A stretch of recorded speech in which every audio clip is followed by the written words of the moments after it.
Today on Screen It or Stream It. What? There are shapeshifters about. No, there aren't. Aha! That is exactly what a shapeshifter would say. I am not a shapeshifter. Prove it. How do I know that you are you? Because I am the one with good taste. And you're the prude in the hat. Okay.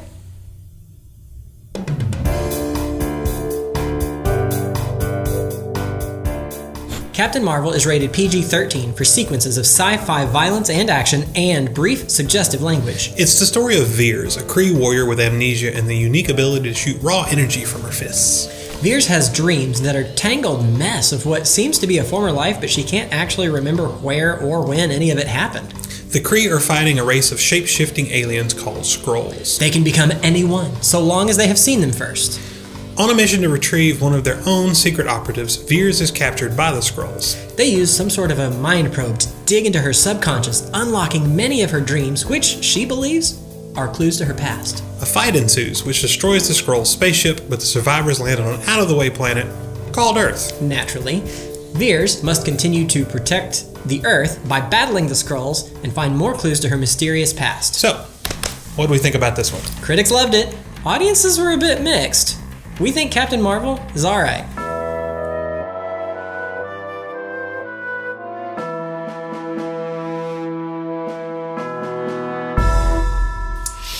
Alright, Captain Marvel, another origin story! Oh boy! Actually, I didn't mind it. I don't mind origin stories so long as they're told well, so I don't know, it didn't bother me. It's Sam Jackson in it. Right! Like, there's always a positive, right? Like, that's all I need to be happy in a movie is Samuel L. Jackson. Like, yes, bring him. Star Wars? Okay, Jar Jar. But Sam Jackson, so... Well, they did an amazing job with his makeup. Or not, I don't know if it was digital. I was don't see how questioning. it couldn't have been. Yeah, it was digital. But I kind of wonder if they did some makeup on him to kind of, like, lower it a little and then did... Because it didn't look... Like a lot of the de-aging stuff, and when they replayed, it's like, ooh, and I didn't get that with him, and it's like it just, it looked right, and I thought that was weird. It did such a good job, and then some of the other stuff was like, ooh. Yeah. Well, he's been in, 200 movies, so many movies. that they had a lot of material to work with. Right? Go take his face out of that movie and put it in this movie. A lot of reference material. Yeah. Yeah, and I'm saying with you, I didn't mind the fact that it was an origin story. Like, it's a new character. It's not one most people are probably familiar with, so I think a little bit of origin is in there. And it didn't... She got to be Captain Marvel pretty fast, too. So it wasn't like, an hour and a half movie. She spends an hour discovering who she is, and then she gets to do. So that's always kind of annoying because you want to see. She never figures out who she is. Well, that's true, but I mean, she starts awesome. She doesn't have to become awesome. She becomes more awesome. An hour in, she figures out, oh, I can do things other people can't. It's not right. It's not like that. You can get the housekeeping out of the way fast, and you can still have an actual movie after telling the origin story. And there was some funny moments in there too. So much sass from her and Samuel L. Jackson, both just sassy comments. It was, and well put ones, not just out of the way stuff. Well, I like the kind of fish out of water stuff because she's an alien from another planet and has no idea, how things work on Earth, and so some of that was fun and funny. Well, and the S.H.I.E.L.D. guys, of course, had no idea there were people from other planets, so that was a fun thing too. It was like, what? Well, that's true. We kind of got the origins of S.H.I.E.L.D. there at the same time. I wasn't thinking about that. That was pretty cool to see Coulson, because I've watched the TV series that Marvel has out. And I'm sorry. I know what you mean. It's kind of cool to see all the backstory if you're a Coulson fan, if you just like him. Well, I do like him. I like his character, and he had a good character. I liked his character. I liked Samuel L. Jackson's character. I didn't hate Captain Marvel. I thought I would going in, and I didn't. She was fine. I guess on the other hand, so there was nothing that made me angry, and then I watch it and be like, oh, I should have done that. Right. On the other hand, there was also not a whole lot of oh man, that's so cool, that's amazing, I'm so glad that happened. The thing I was most excited about in the entire movie was seeing a blockbuster. This movie stores so much.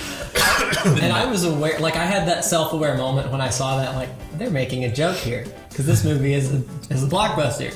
And she is in Blockbuster. I see what you did there. Yeah, we were having fun watching the like VHS's scroll past. It's like, True Lies! Yes! Well, as of that point, they hadn't announced what year it was yet, and so I was scanning the movies to try to Trying to determine place it, what year. And Well, the band T-shirts. Yeah. For some reason, I thought it was the 80s, which I was way off. Well, 10 years off. But, because then, like, wait, no, those movies weren't out yet, so. But then they nailed it down later in the movie, and that was nice. It was appropriate. I only can remember having one like major problem. I'm sure I had others because I always do, but I can only remember one. But it's kind of spoilery, so I don't know if I should. Spoiler warning. Yeah, the Skrulls are good guys. That was surprise. I found that as a pleasant surprise, which I don't know why, because normally that kind of would annoy me. But I guess it's because I was expecting different twists to happen that then didn't. Like, because I was expecting the mentor guy to be a Skrull. Like that's the twist I expected, but they didn't give me that. They gave me different twists, so I was happy. So here's why they can get away with that. Because if you go back to the Captain America movies, a lot of what the Skrulls did in Secret Invasion, they had Hydra do. And so they left the Skrulls free to kind of be what they needed them to be later. Yeah, but You mean the Skrulls were doing stuff in the comic that didn't make it into the movie that they had Hydra do in the movie instead? Yes. Okay. Like the whole actual secret invasion. Right. The invasion was Hydra invading. but one of the very noted problems with Marvel movies is the villains, right? Right. Yeah. And so we had this whole like massive group of villainous people, and I'm not gonna good guys. Like, we don't need villains. We're good. And it's like, oh, but because I was kind of, I like the Skrulls. I like. Yeah. I mean, I don't like the Skrull, but I like what You like them happens as a with them. villain, yeah. And so I wanted to see. Because is that going to take them out of other movies where they can't? Not be, or are necessarily. they It gonna occurred to turn? Are they me gonna be- that it still could come around that they did start all the trouble in the first place, and kind of like it's a false thing, like they have just tricked her into thinking they're good. Maybe we'll see in a sequel. I can almost guarantee that is not going to happen. That's not where they're going? Because Okay. I was reading an interview with I think it was the director, or it could have been the writer, but as they were writing the story, there's a lot of political stuff that's going on currently that they saw the Skrulls and are like, hey, that we should like run with this since this is kind of where the plot's going. And so it's very intentional at this point in time. So if they come back later and say that no, the Skrulls actually were the bad guys all along, like that's really going to mess with their fan base and what they were trying to do with the I didn't see that coming, but yeah. Well, I didn't see them being the good guys. I guess either. I more meant they could just say everybody's bad guys. The Kree are bad, the Skrull are bad. They're all bad. They're just causing trouble. Well, when she, towards the end, when they show up and they're like, "We need your help. You've got to come with us," I thought, well, they're going to downplay the horribleness. They're going to probably double cross her at some point, do something. But they went full hardcore, Into the sunset. puppy eyes, and like, "Oh, look at us, we're cute, and you should help us." And there's little kids, and it's like, yeah, I don't think they're coming back from that. It's a little kid. Hulkling or not?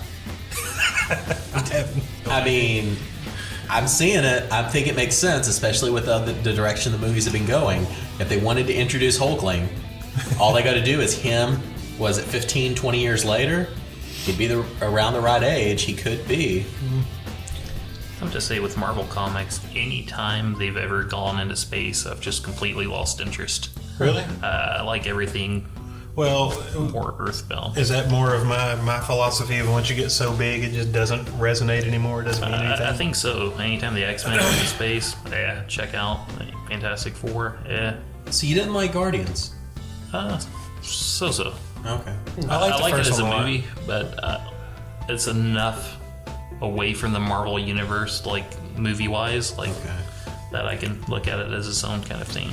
Well, one of the things I always say is when the superhero movies come out really good, it's usually because they're not superhero movies. They're Right. a action movie, an adventure movie, a sci-fi movie, a comedy, whatever, with superheroes in it as kind of their main characters. I think this one kind of teeters on the line. Like, it's kind of an action, it's kind of a comedy, but then there's some very like superhero-y moments where it's just like superhero for the sake of being Yeah. superhero. And there were a few things that annoyed me too. Like, mainly, Okay, so she's got essentially like energy laser beams she shoots out of her hands that can apparently destroy a like starship battle cruiser. Not like a spaceship, like a made-for-war battle cruiser. Blow it right up. But she shoots a person with it, they fall over, and they get back up and they hit her again. The heck? Well, it's kind of like the Superman Like, thing, right? You boom! got to depower them enough that somebody can fight against them. Well, I mean, I don't have a problem with her not being able to just slaughter people with it, because, well, I mean, that would have been awesome, but rated R. Which would have been fine. She just hits them into food. Yeah, I'd have been fine with that. Or just a puff of dust would have been fine. But don't let her blow up a big spaceship if she can't blow up a person. Like, it doesn't make sense. That doesn't compute. One or the other. Like, pick where you're going to go and go full bore that way. Well, and the flying, like flying gets me, and I know superheroes fly, but or some superheroes fly. Some superheroes fly. But it just never does. It doesn't translate. Like the physics doesn't work. Like my brain can't. Especially when they CGI it and they start zipping around really fast. And it just, I don't know. It's one of those like breaking moments where it takes me out of the film, and it's Right. like, oh, CGI flying, not actual flying. I don't think I had that problem with like Christopher Reeve's Superman because it wasn't CGI, but it was slower, and I think a lot of it for me has to do with the fact that CGI is so prevalent today. Like, because I remember watching movies as a kid that no one's ever going to get to experience this again. I don't even get to experience it. You watch something and you're like, how did they do that? Like, they have a guy flying. Like, how did they? And there's always some neat, trickery. All these on wires and got fans or whatever. And everything now, even if it's not a man CGI, yeah, they just did it in the computer, and that kind of takes some of the magic out of it. And I'm sure if I go back and look at the old Supermans, it looks corny and cheesy, and I can be like, oh yeah, you can like see where the wires and arrows, Some of them hold up. Especially once Canon took over. It never goes well, does it? But yeah, it's just, I don't know it. And I know, like, it's Captain Marvel. She has to fly. Sure. It'd be like Superman not flying. But at the same time, it just, it didn't work. So, I want to go back to something you said about how, like, the greatest superhero movies aren't really movies about superheroes. They're about people. Yes, yeah. And I did find it interesting that the two characters that I ended up liking the most in the movie and caring the most about were Rambo, who's clearly not a superhero. Rambo. They pronounced it Rambo. I know, like, what? But I think that a lot of what she brought to the table in terms of getting the story to go along, it was important. And I think I would, her Okay, yes, her Air Force friend, remembering it, yeah. who has the daughter. Yes. And I like I would have hated the movie if they didn't have something there to actually make me care about the characters. Because a lot of the characters, they were just very one-dimensional. We're a warrior, we're police, we're trying to figure it out. And then, Rambo comes in, and it's like, hey, there's real people that exist in this universe, just in case you wanted something to care about. Here's my daughter. Yeah. And it's like, okay, yeah, now I can actually kind of care. Daughter is really I cute. love the little girl. She was so cute. And then the second character would, of course, be Goose. Which one? Yeah. I love Goose. The cat? Yeah. Oh, yeah. He gets Yeah. to get. I mean, you can't have a Top Gun movie without Goose. That's true. And there were plenty of Top Gun references, but all very well placed. I thought they didn't bother me. What did bother me, along the lines of what you just said, the original team that they set out to go retrieve that guy, whatever it was, they looked kind of interesting. I wanted more of them. Like, I wanted to get to know them a little bit, but as you said, they ended up being just very one-dimensional because you just didn't get enough time with them. But I, like that, that was just their interaction was fun. The little bit of it that we got. Now that you say that, that was kind of awkward, or not awkward, but it was kind of weird to me because when it starts off, like she can't like control herself, and that's like a whole thing. Like, we're going to take these powers away from you. We gave you. You can't control yourself. You're not doing right. Go ahead and go on the mission, though, that we never let you go on before with the team. As we got to rescue. Go ahead, be fine. It was like, but you just sit there for like 5 minutes telling her how much she sucked and she's a danger to everybody, and she doesn't learn to control this. You're never going to get to go. Trying to psychologically manipulate her. Oh, is that what the movie was about? Is how easy it is to psychologically manipulate? It's about glass ceilings, guys. No, Please don't try to read more into it. No, It's there. that was there, but it was just kind of touched on, and so it did not. Like, I don't mind a message being given. If it becomes like a heavy agenda that's punching me in the face repeatedly, Do it I like get mad. He-Man. Take 15 seconds at the end of it and then you go. just spell it out. And here's the moral message. I am the person I am today because of those 15-second moral messages at the end of every episode of He-Man and G.I. Joe. The more you know. So you don't mind there being a message, but what about conflicting I like- messages? Because this movie was full of them. Oh, do tell. So on one hand, you have the story with the scrolls, which, I mean, it shouldn't be too difficult to figure out exactly what they're trying to talk about there. And then on the other hand, they're talking about how, like, military good. And so it's like you're kind of crossing your lanes here of what your political message is in your movie. And I'm pretty sure they got support from the Air Force. This is basically kind of a recruiting effort by the Air Force on some level. Maybe it's a tricky attempt to just bring everybody in. Like, half of the people can be rah-rah for the Air Force and everyone else can be happy too. But you know what? If you try to make everybody happy, you usually alienate most people. Aliens. True. Wah, wah. So why were some of the Kree blue? Like, there was no explanation for that. Is it just a thing? Like, they just have all shades of Kree? You Oh, mean all like Kree were blue. Ronan and... No, they weren't. Some of them were like pale-faced like us. I think like actual Kree are blue, and some of them they had like an image Well, change. that's or true. She something. was supposed to be Kree at the start Well, and was was not, and Jude the Law? captain guy wasn't. Yeah, He he wasn't? wasn't. He looked perfectly human. Yeah. As human as Jude Law looks. Yeah, it's kind of... But I don't know. And it's fine. You don't have to explain that. But I did wonder, like, okay, I guess they have blue blood. Why not? Okay. It's fine. Nobody makes me bleed my own blood. So, I don't know. I don't think probably the scroll was the only one I felt heavy-handed.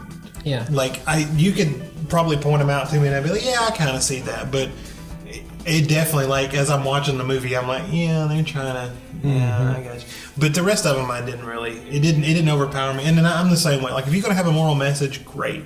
But don't beat me over the head about it. Don't make that what the purpose of the movie is to try to push whatever your agenda is, good, bad, whatever. It doesn't matter. It's still... Yeah, present your point of view, don't push your point of view. That's the difference. I guess. So. And that was one of the reasons I went in this thinking I wasn't going to like it, because I was afraid it was going to be Well, I'd heard that very too, preachy, from because people. that's what people had said. Oh, it just, it's all about feminism, or it's all about glass ceilings, or it's all about, immigration. Oh, it's all about, and it's like, nah, not really. It's not near as bad as... Fortunately for me, Captain Marvel is a character I've never cared about whatsoever. So they can do what they want with this, as long as they are not ruining my childhood and my other characters. Well, and I think I'm good. that's part of the reason I think the scroll bothered me, because Yeah. I'm the same way. Never watched Captain Marvel, never read Captain Marvel. Which is true. Most of them I did, like, just wasn't a Marvel person. So most of the Marvel movies I go to, unless it's Hulk or Spider-Man or something like I never read Captain America. I never Thor, any of that. And so when I show up, you gotta have a blank slate and it's fine. But the Skrull, the Skrull, I know because they're in a lot of stuff, Yeah, they show up a lot. and you kind of mess with the one thing I actually knew. Was anyone waiting for an Easter egg that didn't happen? Because I was waiting for like a Rogue reference in there. Because that's like where Rogue gets. I wasn't. But I did really like the Stan Lee tribute at the beginning and then on the bus. Oh, the bus was just weird to me, though. So did they pull that from another thing?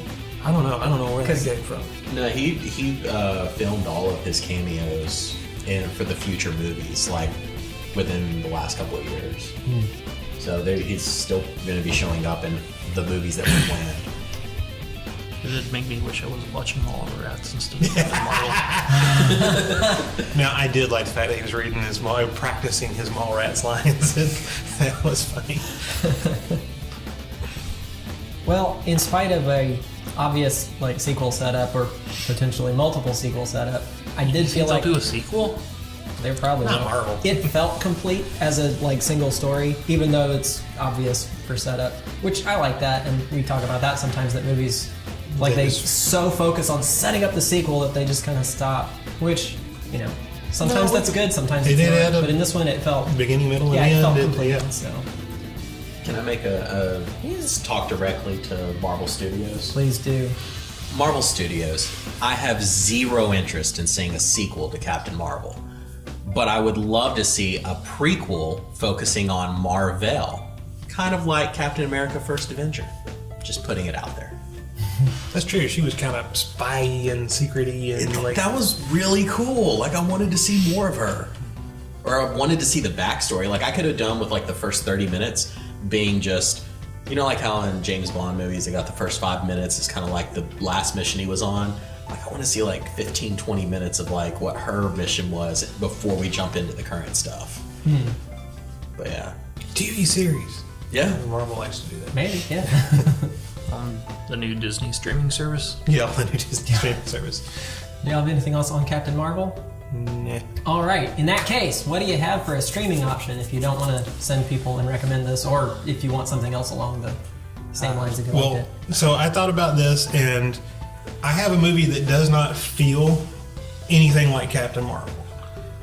But it's weird, it's out there, which Captain Marvel really is way weirder and way out there than what Captain Marvel is. But if you want like girl power, if that's what you actually wanted, was like girl power, and you want a comic book movie, Tank Girl. Like, I love Tank Girl. I would watch Tank Girl another 50 times before I watch Captain Marvel again. It's weird, it's irreverent, it's like just crazy and insane. There's like killer kangaroo people and, Malcolm McDowell walking on broken glass barefooted and Lori Petty riding the barrel of a tank through a desert, and like, it's great. And I love every second of it, and it's fun, and it's girl power without it. It never felt preachy at all to me. It was just a girl who was powerful doing cool stuff. A girl, her tank, and a straight road to the bad guys. It's What more do you need? Who wants to go next? Well, I'm a little superheroed out right now, but I do still like comic books, so I'm going to go with the Josie and the Pussycats movie. Hey! It's one of my guilty pleasures. Plus, I'll stick with the whole kind of 90s vibe that we had from this true. movie. Yeah. But yeah, really enjoyed it. Don't tell anyone. Well, I have to like check it that too. out. I don't think that has to be a dark secret. That was a That was a fun movie. good movie. I've watched that one many, many times. So if you do go to watch that one, watch for the product placement. It's hilarious. Oh yeah, there's a lot of tongue in cheek. Like, they mock pretty much every like it's great. consumerism and do the whole thing. It's Too great. short means friendship. Orange is the new red. All right. I am going to go with the low-hanging fruit on this one. Go with another superhero movie. Guardians of the Galaxy. Mainly because, one, a lot of stuff in space happens, and there are sassy, irreverent characters that pretty much make fun of everybody and always have a quip. No matter the situation, somebody has a quip, even if it is, I am Groot. Somebody's always got one, although he wasn't so sassy in the first one, but that's not the point. But it's got all the sci-tech stuff, you've got superheroes, spaceships, battles, and some ridiculous anti-physics that just wouldn't work, but it's fun and you just go with it. So I'm going to back you up because I might be getting my alien races crossed, but I think that the Nova and the Kree, that there's something going on there that helps out the story and kind of supports it. Like, I think there's some connection. Well, they have Ronan. Yeah. So why not? So anyway, what do My you suggestion would be, and this is going to be just a weird experiment, but I suggest it. Get headphones on and listen to the audio from Top Gun, and then watch Ryan Reynolds' Green Lantern. We're gonna have to try that. you might be the first person to ever say those words. Watch Ryan Reynolds' Green Lantern. I'm pretty sure it's the same movie if you just do that.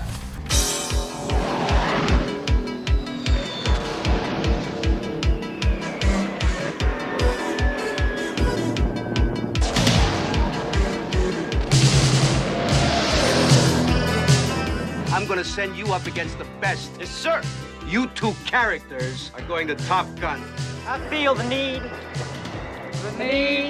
for speed. For 5 weeks, you're gonna fly against the best fighter pilots in the world. You guys really are cowboys.